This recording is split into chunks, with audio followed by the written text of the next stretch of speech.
balobaki balukaki bazwaki tinanga lole réclame kaka ngai offrande nanga na basacrifice. Très chers amis internautes, nous vous disons bonjour et bonsoir, que vous soyez en Afrique, que vous soyez en Europe, que vous soyez aux États-Unis, nous vous disons shalom.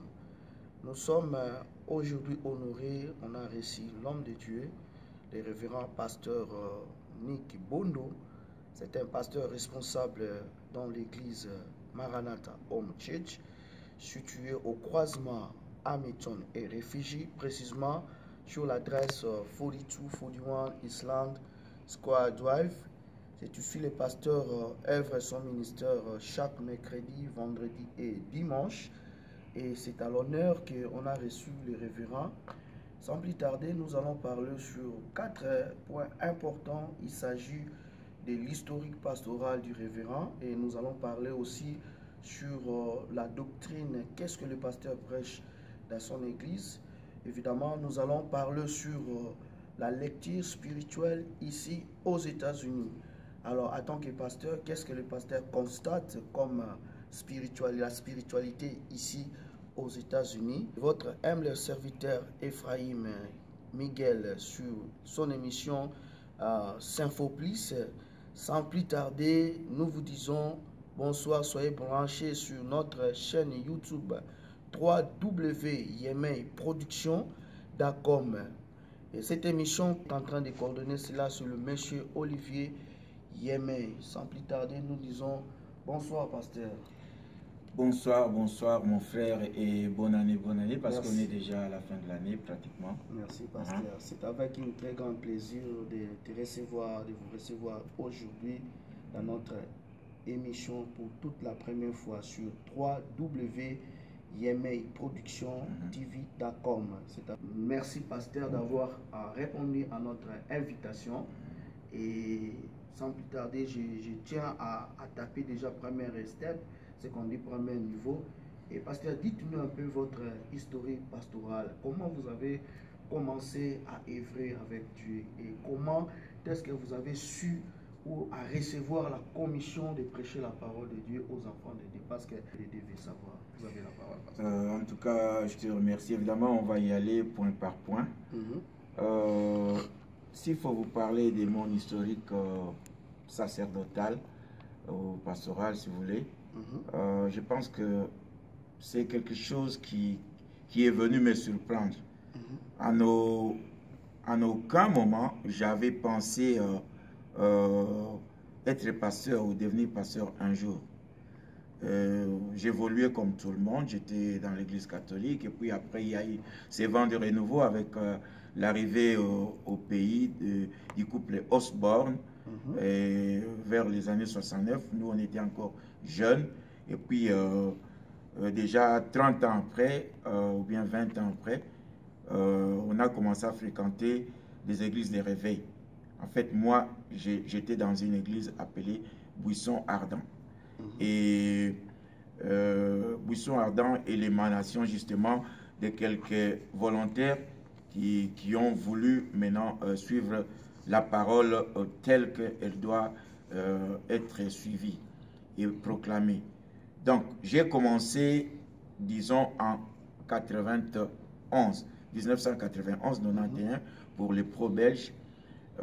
Donc, c'était un groupe d'une dizaine de personnes. À partir d'une cellule de prière, nous avons fait une retraite de 40 jours. Et le Seigneur nous a orientés jusqu'à devenir une église. Donc, ce n'était pas sur une rébellion. Mais moi, personnellement, ce n'était pas pour devenir pasteur. On m'a plutôt découvert par des gens qui m'avaient affermi. Donc, qui m'ont fait accepter le Seigneur. Et j'ai suivi des affermissements et aussi d'autres formations avec le Campus pour Christ. Mais plus on évoluait, plus il remarquait quelque chose de différent en moi. Il remarquait que j'avais la compassion. C'est ce que je voudrais dire aux hommes de Dieu. Un pasteur, d'abord, c'est quelqu'un qui doit avoir la compassion. La compassion, évidemment, les autres peuvent venir après. La compassion, c'est toujours avec l'amour. On ne peut pas être compatissant sans pouvoir aimer. Alors, je pleurais même sur les sœurs de l'autre. Quelqu'un qui souffre, mais moi je pleure. Je pleure comme ça, je ne supporte pas. J'ai dit, mais qu'est-ce qui se passe en lui, dans l'organisme, ainsi de suite. Et bon, c'est pas tellement ça, mais en fait, c'était déjà des signes pour dire que j'aime mon prochain. Et par après ces formations, on a remarqué que je pouvais facilement transmettre ce qu'on m'avait enseigné. Donc, moi je suis enseignant. J'ai des difficultés pour faire des prédications. L'exhortation, oui, mais en tout cas, j'ai toujours tendance à enseigner. Il faut entrer en profondeur. Ce n'est pas le moment de donner la différence, mais disons que j'ai reçu l'appel alors que j'étais dans une petite église. Là, On appelle c'était en 1991. Donc j'ai reçu Christ et j'ai été baptisé en 1987 avec l'arrivée de Renard Bunke. Donc c'est un évangéliste international. On est allé dans le fleuve et on m'a baptisé dans l'eau, on m'a plongé dans le fleuve Congo, en face de Brazzaville. Et maintenant, après ça, j'ai évolué et puis est venu le baptême du Saint-Esprit que beaucoup ignorent ou bien négligent. C'est très très important pour que vos dons puissent, n'est-ce pas, apparaître. Il faut être baptisé du Saint-Esprit. Ce n'est pas le moment non plus d'en parler, puisqu'on n'a que 30 minutes. Alors après cela, il y a eu cet appel, on m'a découvert par des aînés, on dit, en tout cas, toi, tu peux faire un bon pasteur. J'ai dit, comment vous le savez? Ils m'ont expliqué. Nous, on est passé par là, voilà ce qu'on a constaté chez toi.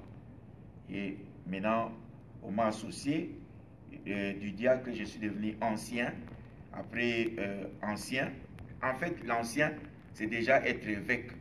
Quand on dit évêque, c'est ancien, c'est pasteur, beaucoup de gens confondent. Mais on nous appelait des pasteurs laïcs, c'est-à-dire on pouvait tout faire sauf bénir un mariage, ainsi de suite.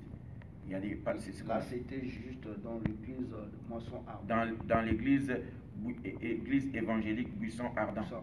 C'était encore au quartier Bon Marché, pour ceux qui le savent, dans la commune de Barumbo. C'est ça mon quartier. Et après cela, j'ai suivi les cours pastoraux. Ça, il ne faut pas négliger. Même si tu as reçu l'appel, tu ne dois pas négliger la formation. Parce qu'on dit Pierre n'a pas étudié, patati patati, c'est pas vrai. Jésus ne les a pas envoyés tout de suite. Ils sont restés auprès de lui pendant plus de 3 ans. Auprès de Jésus.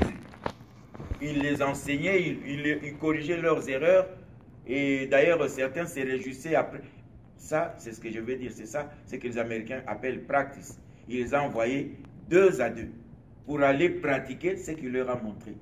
Et quand ils ont découvert qu'ils étaient capables de faire chasser les démons, pour eux, c'était ça le point culminant. Donc, tout comme l'icolo. Donc, on est arrivé là, il leur a dit non, c'est pas ça qui va vous réjouir. Réjouissez-vous plutôt de ce que vos noms sont écrits dans le livre de vie. Et c'est ça aussi, tout serviteur de Dieu doit tout faire, doit plutôt assujettir son corps, c'est-à-dire tenir son corps, sa vie disciplinée, afin de ne pas louper le ciel, louper la rencontre avec Dieu, après avoir prêché aux autres. C'est ce que Paul a dit.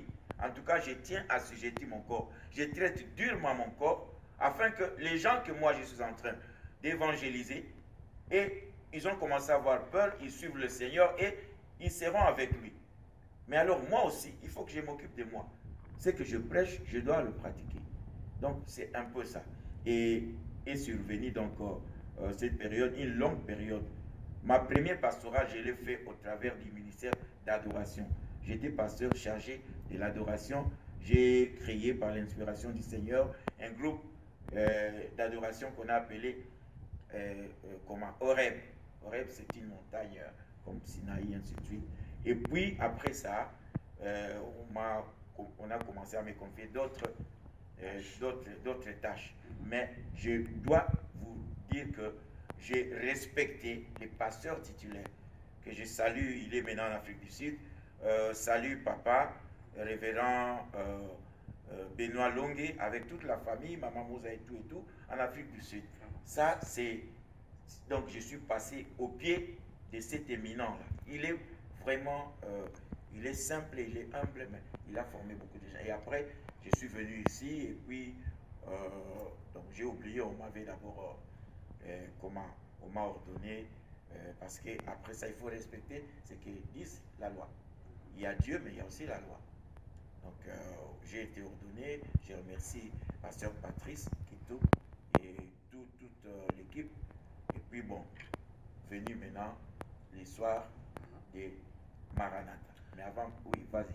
Est-ce que, pasteur, quand vous avez commencé à œuvrer avec Dieu, et vous avez eu le temps de prêcher la parole de Dieu à Kinshasa, quand vous étiez à Kinshasa, évidemment, Oui. et vous avez passé de communication, des informations, et il y a quand même, nous savons que quand vous êtes pasteur, et on doit connaître votre adresse exactement, et nous allons connaître aussi qu'est-ce que le pasteur prêche. Peut-être quand vous prêchez la parole de Dieu, il y a quand même des chaînes télévisées, il y a des émissions, que les enfants de Dieu bénéficient aussi de cela. Il y a quand même la communication entre vous et les enfants de Dieu qui sont en train de vous suivre, peut-être qui ne sont pas quand même disposés à venir là où vous êtes.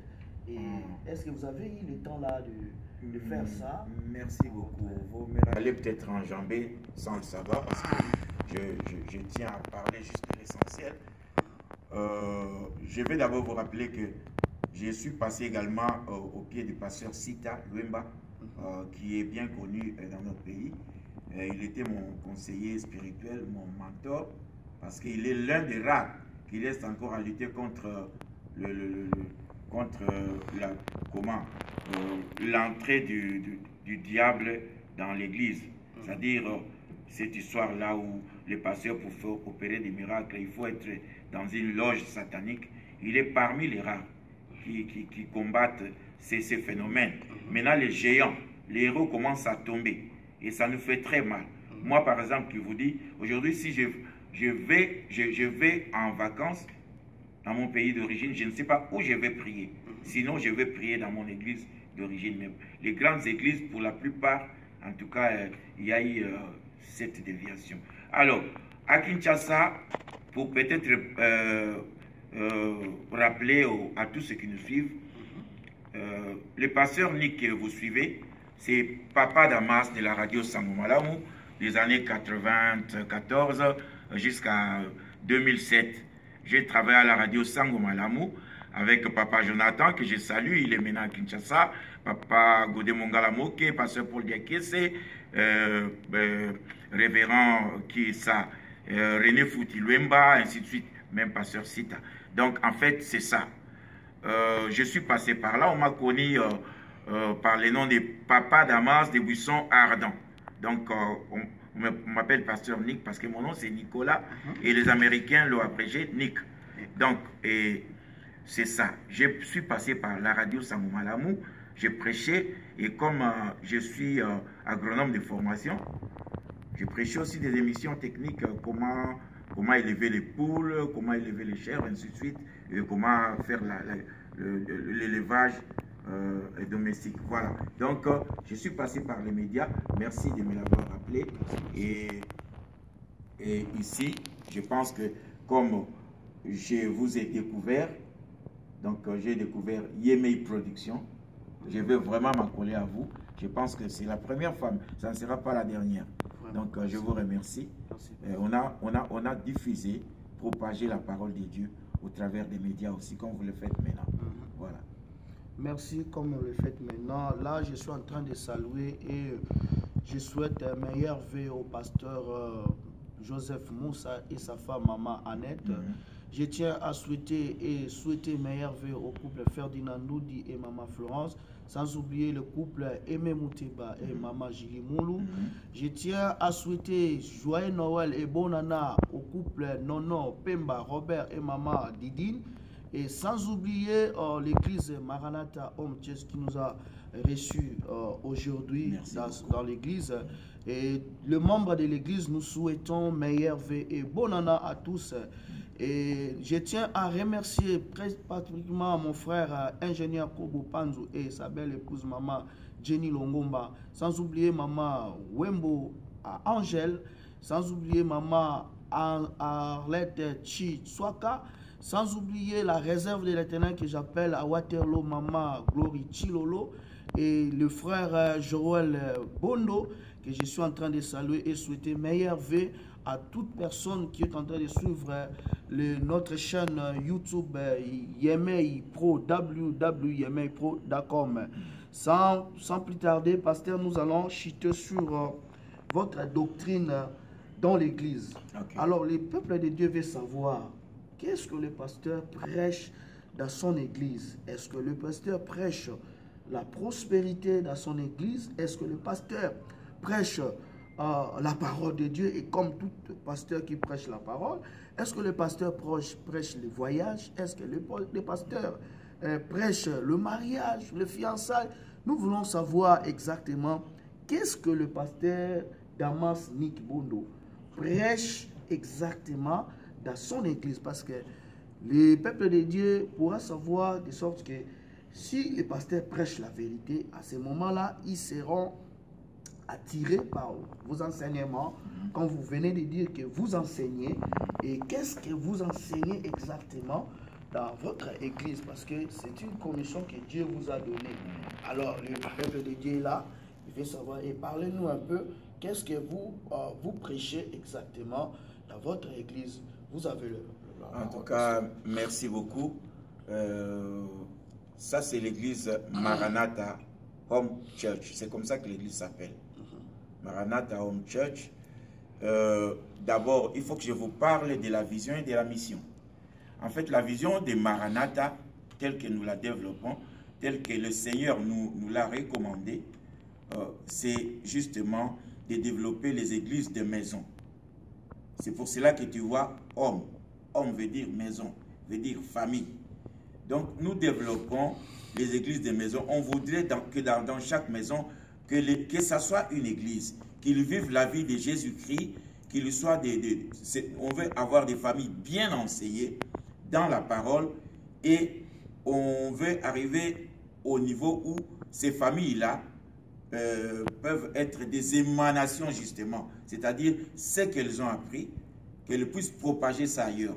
C'est pour cela que dans tous nos feuillets, nous écrivons Maranatha Home Church, famille en mission. Donc, les églises de maison qu'on appelle en grec oikos, c'est ce que nous allons développer l'année prochaine, l'année qu'on va commencer. La mission, c'est laquelle? En fait, la mission doit aller, la mission de toute l'église, c'est justement aller carrément se coïncider avec la mission du Seigneur. C'est d'aller faire du monde entier des disciples. Donc notre mission justement, c'est d'enseigner le peuple de Dieu, de les équiper et de les envoyer. Envoyer toutes ces maisons-là. Parce que pour avoir une église forte, il faut avoir des églises de maisons fortes. C'est-à-dire, si chaque maison est très forte dans la spiritualité, en fait nous prêchons la spiritualité, je vais en revenir, alors quand ils vont se rencontrer dans la grande église, que nous pouvons appeler l'église locale, Maranatha, on aura une forte église.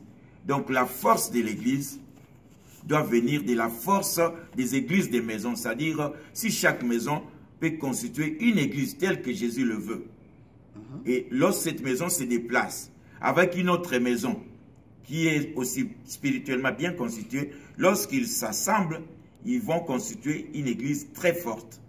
L'église ne peut pas être forte si ces composants, c'est-à-dire ces maisons, ces familles-là, ne le sont pas. C'est pour cela que nous visons des maisons comme église. Donc la vie chrétienne doit être bien menée dans chaque maison. C'est ainsi que Maranatha ne vise pas un individu. Lorsque tu es membre de notre église, c'est automatiquement toute ta famille qui nous intéresse. On viendra te rendre visite, on va faire des cultes de famille chez toi, aujourd'hui chez toi, demain chez l'autre, comme ça, tous ceux qui sont là-bas. Si on trouve un malade, on prie pour lui. Si on trouve quelqu'un dans les besoins, on lui vient en aide si c'est un besoin spirituel, matériel ou financier. C'est ça, Maranatha. Donc, notre vision, c'est ça. Donc, développer des églises de maison pour former une église forte, pour édifier l'église, pour renforcer l'église. Et c'est ça. Mais qu'est-ce que vous prêchez? Je prêche la spiritualité. La spiritualité dans votre je prêche la spiritualité. Je vais t'expliquer pourquoi. Parce qu'il faut il faut qu'on sache que c'est le spirituel qui dirige le physique. C'est l'invisible qui dirige le visible. C'est le spirituel, je disais, qui dirige le physique. C'est l'invisible qui dirige le visible. C'est l'immatériel qui dirige le matériel, ce qu'on voit, ce qu'on peut palper, ce qu'on peut toucher. Donc il faut aller par là. Et nous développons la spiritualité parce que, en tout cas, il ne peut pas y avoir une église forte si la spiritualité n'est pas forte. Dans ces mondes, d'ailleurs, Paul l'a dit aux Éphésiens, le combat que nous avons, c'est un combat à la fois perpétuel et c'est un combat spirituel.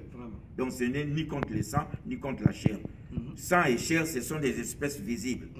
Donc nous luttons contre des dominations des autorités, des principautés, pour reprendre, paraphraser Paul dans Éphésiens 6, et en tant que tel, nous devrons développer notre spiritualité. La spiritualité, c'est quoi? C'est le niveau spirituel tout simplement. Comment dominer l'ennemi qui est spirituel? Je vais donner un exemple qui se trouve dans Acte 13. À partir des 6, nous voyons un combat spirituel là-bas, entre 3 personnes. Et on voit les niveaux spirituels.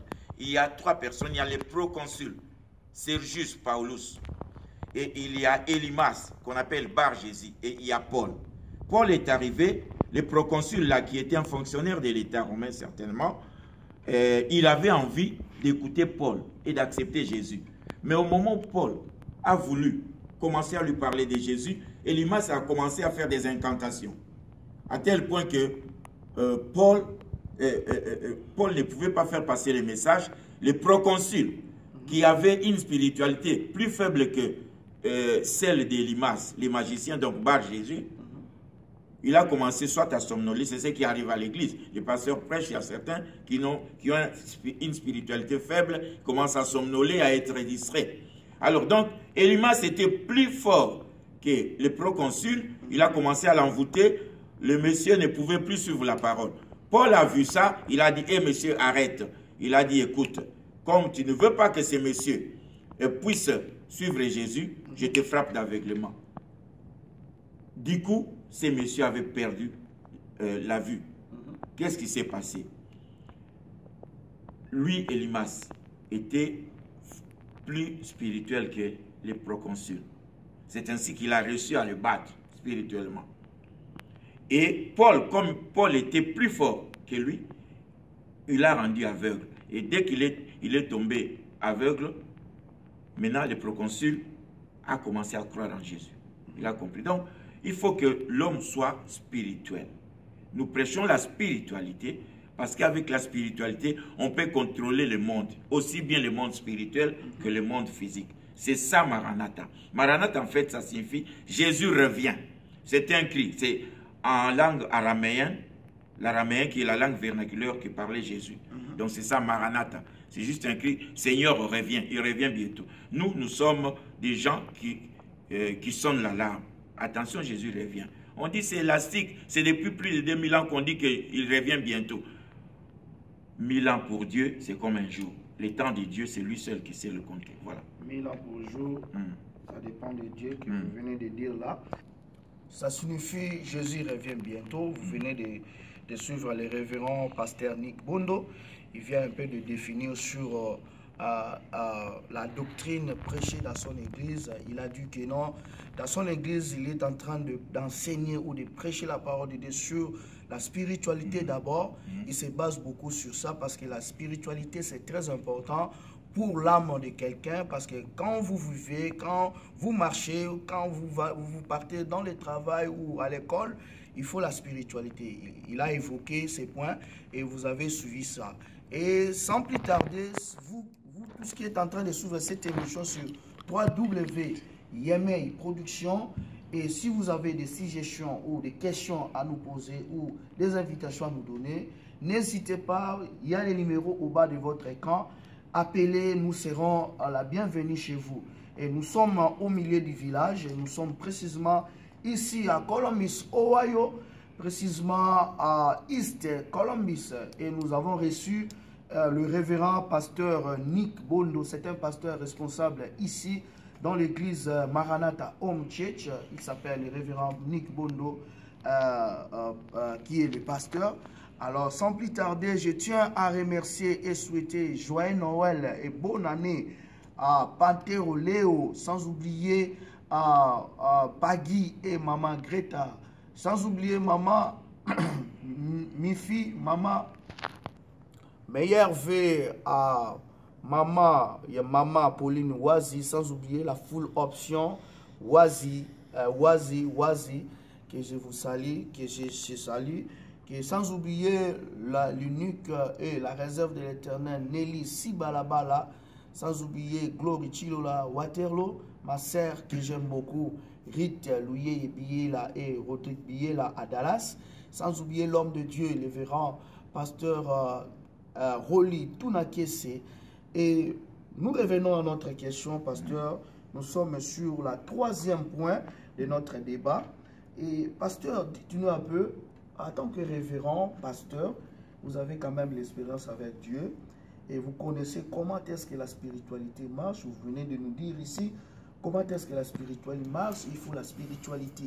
En tant que pasteur responsable, quelle lecture faites-vous par rapport à la vie chrétienne ici aux États-Unis? Est-ce que la vie chrétienne ici aux États-Unis, ça a évolué ou n'est pas? Alors, dites-nous un peu quelle différence ou quel avantage ou la vie spirituelle, la lecture que faites-vous en tant que pasteur ici aux États-Unis. Et nous savons bien que non, bien entendu, vous avez l'expérience quand même avec Dieu et ce que vous avez fait. Peut-être les enfants de Dieu qui ont tenté de suivre cette émission, ils seront satisfaits à votre réponse. Vous avez la parole. Merci beaucoup, monsieur le journaliste. Je vais d'abord m'acquitter d'un devoir, sinon je risque de l'oublier. Je vous dis qu'avant de venir ici à Columbus, Ohio, j'étais en Arizona, à Phoenix, et là je salue le pasteur qui m'a reçu pour me permettre d'exploiter mes talents. C'est le pasteur Guy Bolamba de l'église de Reconciliation Church. Donc, vraiment avec maman, merci beaucoup avec tous les pasteurs, Mathieu Kabeya, Kiza Daniel, et aussi, je n'ai pas oublié l'autre pasteur que j'aime beaucoup, il s'appelle Hippolyte. Pasteur Hippolyte, en tout cas, meilleur vœu avec maman. Donc, pour parler de la spiritualité ici, ça c'est une très bonne question. Bon, je vais à deux vitesses. Il y a des gens qui m'ont beaucoup épaté, c'est-à-dire ils ont maintenu leur fidélité à Christ, c'est-à-dire la crainte de l'Éternel, depuis le pays, depuis l'Afrique jusqu'ici. Et dans cette catégorie, on trouve plus les personnes âgées, les mamans, les papas, donc ça me frappe et ça me flatte. Vraiment. Mais la plupart des jeunes, il y en a ceux qui continuent avec la crainte de Dieu, c'est-à-dire, quand je dis la crainte de Dieu, c'est la considération qu'on a vis-à-vis de Dieu. Je vais donner peut-être un ou deux exemples. Ici, comme on est venu, nous sommes dans un pays où le travail, donc on appelle ça phénomène busy.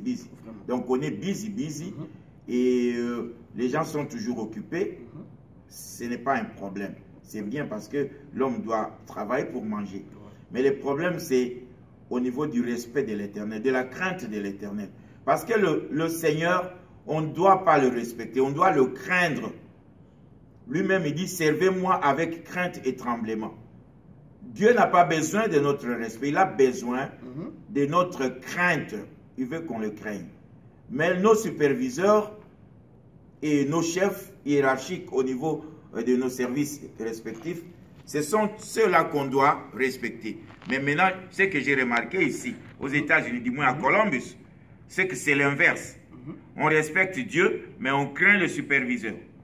Les gens viennent en retard, tu n'as pas l'idée. Le culte peut commencer à 11 h, mais il peut venir peut-être à 12 heures moins.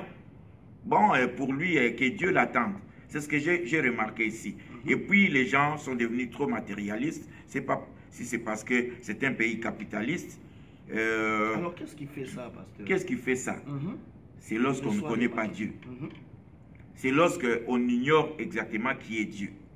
Parce que, comment voulez-vous, lorsque, comme on est ici au mois de décembre, il a neigé abondamment.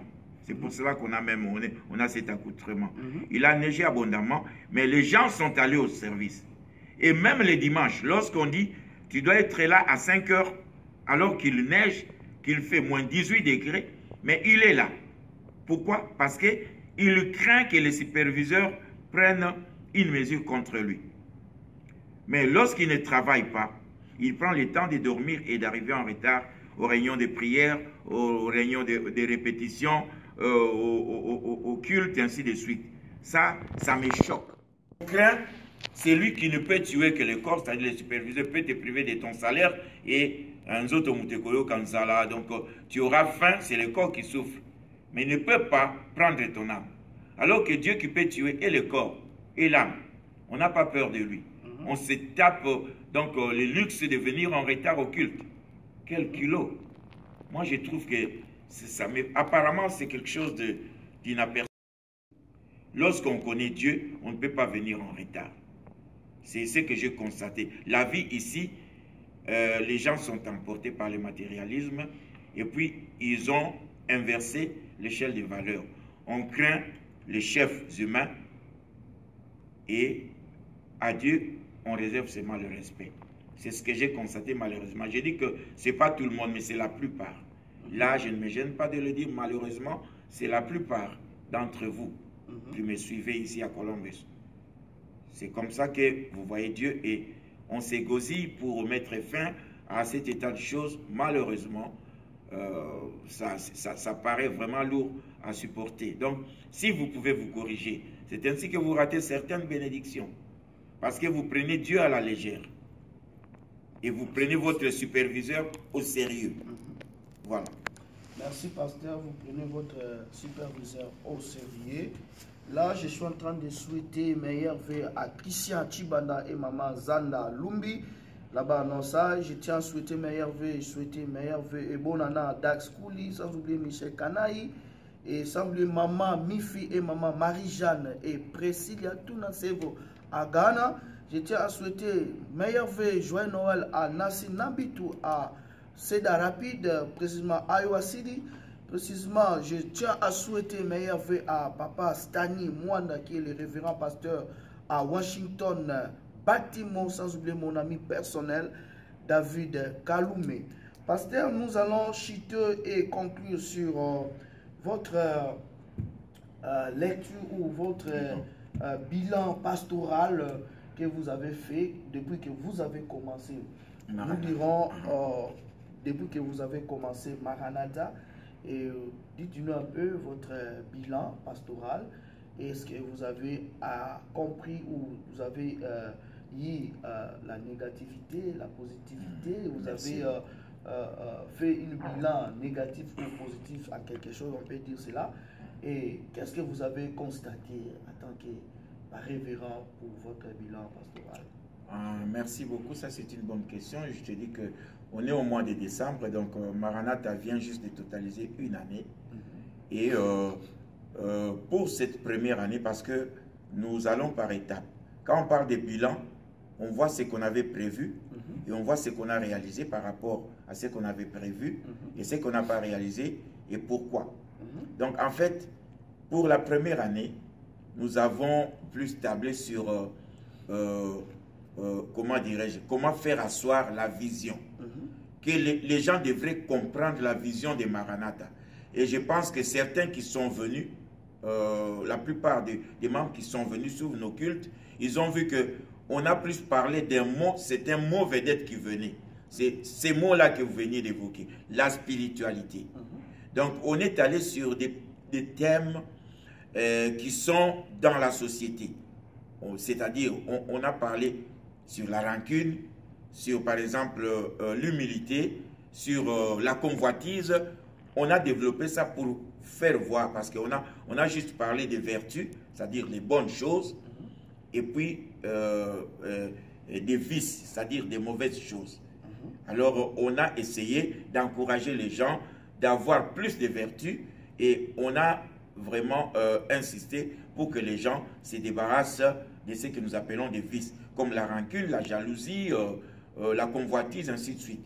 C'était des petits sous-thèmes, des petits sujets qu'on a développés, et ça a aidé les gens. Donc pour moi, le bilan est positif. J'ai vu la réaction des gens et surtout les comportements et les témoignages des gens. Ok. Et puis, concernant, disons, la première année toujours, on devrait habiller l'église. C'est-à-dire, tu vois, dans AG, le Seigneur se plaint. Il dit, vos maisons, elles sont plus luxueuses que ma maison. C'est pour cela que j'ai trouvé vos poches. Vous mangerez, mais vous ne serez pas, vous n'allez pas vous rassasier. Vous allez boire, mais la soif va continuer. Hein? J'ai trouvé vos poches, c'est-à-dire quoi? Si votre maison est plus luxueuse que la maison de Dieu, dès que vous avez l'argent, il y a un problème. Oh, frigo est tombé en panne. Oh, je ne sais pas moi, l'enfant tombe malade. Il y a eu une urgence à Kinshasa ou au pays pour que justement l'argent quitte votre poche. Donc il faut tenir compte de cet aspect. Et nous, on a fait de notre mieux pour que Maranatha s'habille de ça plus joli pour le moment. Et on va toujours continuer. Pour la deuxième année, nous visons maintenant à implanter ce que nous appelons les oikos. Oikos, c'est-à-dire église de maison. Donc, merci. Merci. Une cellule de prière. Donc, j'ai terminé. Pasteur, d'avoir répondu à notre invitation. Et quelques meilleurs vœux à donner à votre famille, à votre église. Meilleurs vœux d'abord à toute ma maison, toute ma famille, en commençant par ma femme, que j'aime beaucoup. Et c'est elle qui m'épaule dans mon ministère. Donc, maman Béatrice Mbondo, je t'aime beaucoup. Ici aux États-Unis, on l'appelle Béatrice. Donc, on a des difficultés pour l'appeler Béatrice. Et mes amis américains, ma femme s'appelle Béatrice, ok? Pas Béatrice. Et puis, à mes enfants, il y a Joël, qui est serviteur de Dieu à Maranatha. Il y a Laël aussi, qui est serviteur. Laël Mbondo, tous sont des Mbondo. Et aussi à ma fille Olga Mbondo. Donc, Olga Lifeni Mbondo, je te salue là où tu es, je t'aime bien, tu le sais. Et je salue mes petits-enfants. Je suis 2 fois grand-père. Donc, je salue, comment il s'appelle encore, notre bouillant là, Zoé. Je salue Faith, elle n'a que quelques mois. Et je salue mon jeune frère Mwanda Claude avec Dr Mami, sa charmante épouse, Allegra, Narcisse et Love. En tout cas, que Dieu vous bénisse. Et je salue aussi tous les bien-aimés de Maranatha. Je ne peux pas citer les noms. Vous savez que vous êtes une centaine. Donc, tous ceux-là de Maranatha, que Dieu vous bénisse et que l'année 2018 soit réellement une année de restauration. C'est ça le thème. Donc, tout ce que vous avez perdu, tout ce que les sauterelles avaient dévoré, que cela vous soit restitué au nom de Jésus. Que Dieu vous bénisse. Que Dieu vous bénisse, cher Éternel, pour tout ce qui est en train de suivre cette émission. Nous sommes à la fin de notre émission. Nous vous disons bonne année et joyeux Noël, que vous soyez en Afrique, que vous soyez aux États-Unis ou en Europe ou en Asie.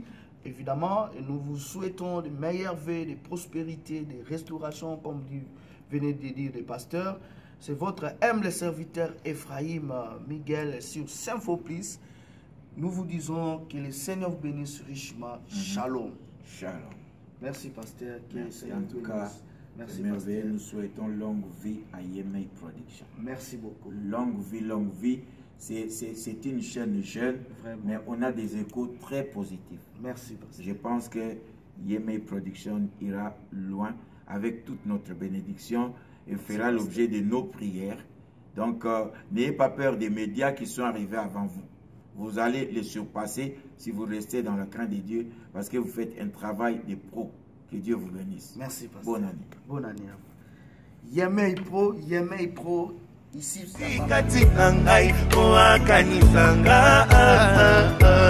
Nalingi ye mingi na kopesa ye nini